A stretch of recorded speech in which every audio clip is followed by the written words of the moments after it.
I'm Mike McLaughlin, Mayor of the City of Shamokin, and we're here talking about our old post office, which is in the process of getting a new hat on it. I'm thrilled with working with the EDA. They've been very proactive, working with all city government, myself included, in trying to get this project through fruition. This is just a start and hoping to redevelop this building. I'm ecstatic about seeing it come to a full head and actually be able to use the building for something for city purposes, or creating an opportunity in the city of opportunity for future investment. This building can be the catalyst for our revitalization.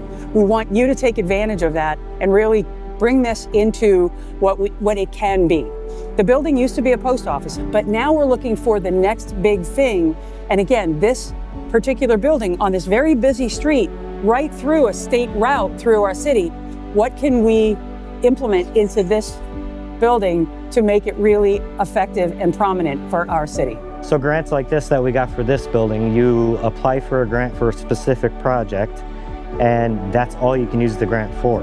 So you have to follow the guidelines. A lot of grants are reimbursements, so you have to put your money out first, prove that you've done the project correctly, and then you get reimbursed that money back. This project got legs a few years ago through discussions with the EDA. We knew it had sat vacant for a long time. The ownership of the building had gone from the U.S. Post Office to 1966, when the post office sold it to the city and to the school district for their use. They held onto the building until 1985, when the building was sold to a private developer who put a shirt manufacturing company inside. And after the shirt company, it was sold to a couple who were going to make it into a residence. That never came to happen, and unfortunately the building was left to deteriorate. Roof leaks developed, windows got broken, junk got stored in here, and generally the building just fell into disarray. So this is where you entered the post office. This is where the rotating, revolving doors were that many people remember fondly. To my left is the postmaster's office. You can see he's got several vaults in his room. But here's one of the vaults.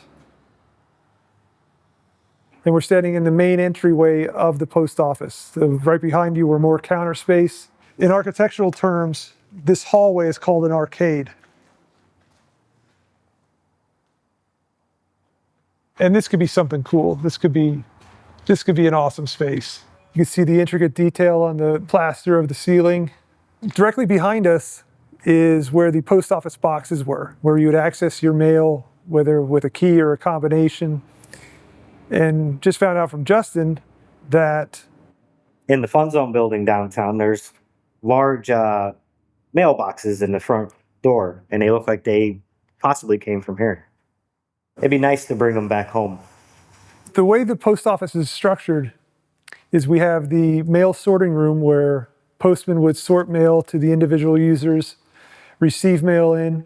There was no other way to send cash in this time in history, so a lot of money was sent through the mail. To help combat theft, there were several, they look like vents, but they're actually lookout points for the postmaster to surveil the postman, make sure there was no theft going on. Wow. Or to reduce theft. I don't know why they have that large vault midway up. Kind of oddly placed, if you asked me. Yeah. But one of the mysteries, fun mysteries of an old building. This building consists of a basement level, the main floor that we're on, and an attic level. There's a spiral staircase in the front of the building, and then pretty much a straight ladder in this back of the building. Well, first let's look at this. All right, that's gonna stay right there. Guess we're not gonna see in there.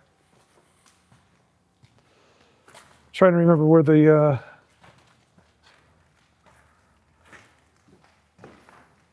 I would walk on Stay right here. a rung ladder that goes straight up a couple feet, a couple floors, probably 20 feet up. So currently at the building, we, through the help of SEDACOG, the EDA was able to secure a $500,000 Keystone Communities grant. We're currently applying that money to a new roof for the structure right now, with the idea of buttoning it up from the top down. If funds allow, we'll clean the building up a little further with some continued painting, repairing windows, repairing other leaks around the perimeter of the building. The EDA is applying an asphalt shingle roof and a new rubber roof on the top of the building. That way, if a future owner comes in and wants to go after historic tax credits, they have the least amount of disturbance necessary to pursue those.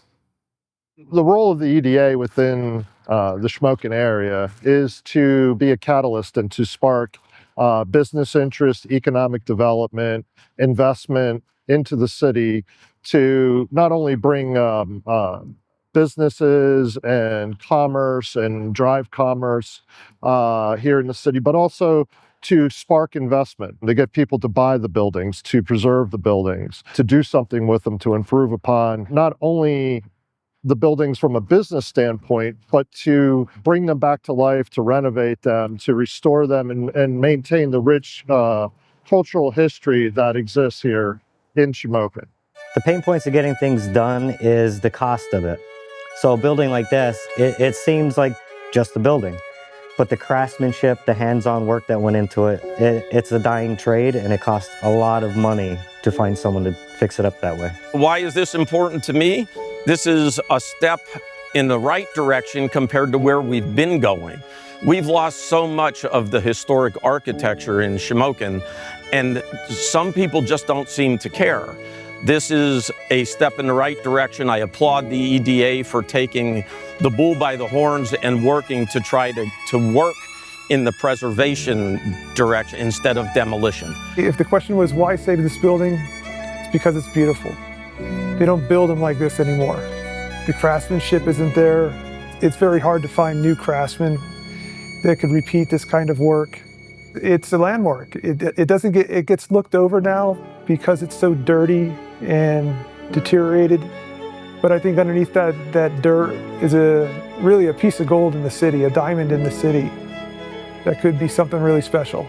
If I'm an investor and I'm somebody that's looking for an opportunity, not only am I going to look to a project like this where maybe I have some philanthropic bend or drive, I can also be part of something bigger than myself. I can invest in an opportunity that not only for economic reasons, not only is going to pay a return, but it's going to help restore a city, be a catalyst to a revitalization effort, and to bring more businesses, more people into the community. We were in high gear right when COVID hit, and COVID most certainly threw a wrench in the gears.